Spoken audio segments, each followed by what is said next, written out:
फैसला किया कि वो इस मकान की हकीकत जानेंगे। शाम ढलते ही दोनों चिराग लेकर इस वीरान मकान की तरफ चल पड़े। ज्यों-ज्यों वो करीब पहुंचे, हवा में एक सर्दी और अजब सा सुकूत महसूस होने लगा।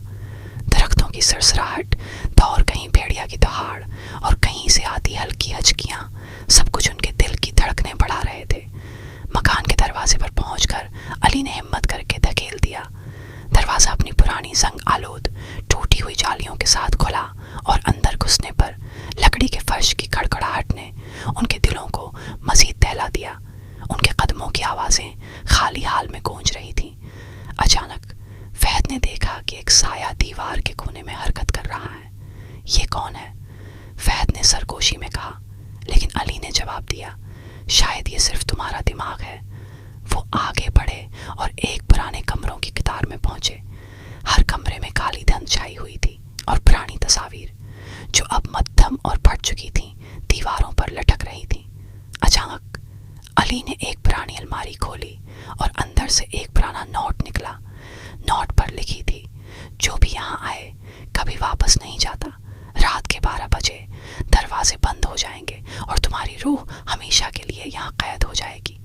अली और फहद ने हंसी मजाक में नोट को नज़रअंदाज किया, लेकिन जैसे ही घड़ी ने 12 बजे का वक्त दिखाया, दरवाजे अपने आप बंद हो गए। एक सर्द हुआ का झोंका हुआ और कमरे के तमाम शाले बुझ गए।